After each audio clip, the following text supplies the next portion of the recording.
नमस्ते दोस्तों, मैं doctor Devendra Ajit Dagde, assistant professor in commerce. मैं आज आपको लेक्चर देने वाला हूँ इनकम फ्रॉम सैलरी।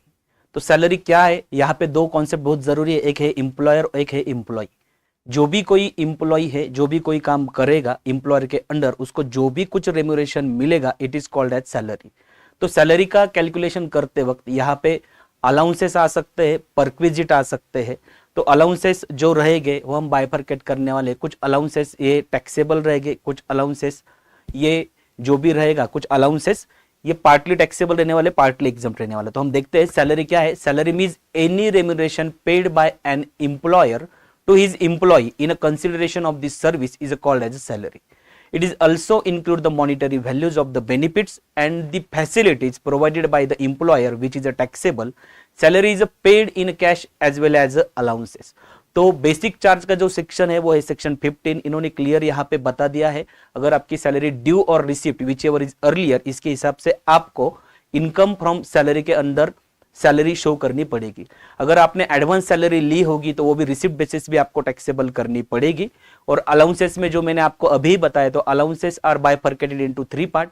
सबसे पहले जो भी अलाउंसेस रहेंगे वो कुछ फुल्ली टैक्सेबल रहेंगे, कुछ फुल्ली एग्जम्प्ट रहेंगे, और कुछ ऐसे अलाउंसेस है जो पार्टली टैक्सेबल और पार्टली एग्जम्प्ट रहने वाले हैं। तो फुल्ली टैक्सेबल अलाउंसेस कौन कौन से है, उसमें आता है dearness allowance, city compensatory allowance, entertainment allowance, medical allowance, washing allowance, tiffin allowance और हिल स्टेशन अलाउंस। कुछ पार्टली टैक्सेबल अलाउंसेस है transport allowance, education allowance, house rent allowance, hostel allowance. और इन दोनों में जो अगर कुछ बैटरे नहीं तो गवर्नमेंट ने कुछ अलाउंसेस ये फुल्ली एग्जम्प्ट किए हैं, जैसे हेल्पर अलाउंस होगा, एकेडमिक अलाउंस होगा और यूनिफॉर्म अलाउंस होगा। तो सैलरी क्या है as per the section 17 sub section 1। तो सैलरी में क्या क्या आने वाला है ये हम देखने वाले as per the income tax act 1961। उसमें वेजेस, एन्युटी, पेंशन, ग्रेजुटी और उसके साथ साथ एनी फीस, परक्विजिट, कमीशन और प्रॉफिट इन लिeu ऑफ सैलरी अगर कुछ होगा तो वो भी आपको सैलरी में ऐड करना पड़ेगा। एडवांस सैलरी भी इसमें ऐड होने वाली है। तो हम बेसिक एक स्ट्रक्चर देखते हैं, उसमें क्या क्या आने वाला है। सबसे पहले बेसिक सैलरी आएगी।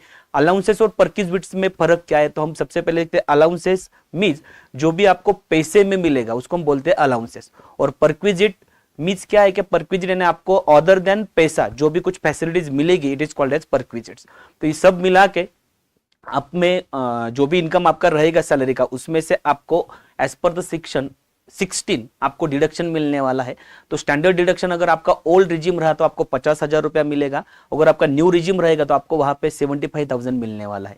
अगर ओल्ड रिजिम रहा तो ये आप इंटरटेनमेंट अलाउंस और जो भी आपका प्रोफेशनल टैक्स है इसका बेनिफिट ले सकते हो। ये जो कुछ डिडक्शन है या अलाउंसेस का जो भी कुछ डिडक्शन है ये आपको न्यू रिजिम में मिलने वाला नहीं है। और ये डिडक्ट करने के बाद जो भी रहेगा it is called as taxable salary. और सैलरी आने के बाद हम अभी आपका अगला लेक्चर जो स्टार्ट करने वाले हैं कि how to file a income tax return.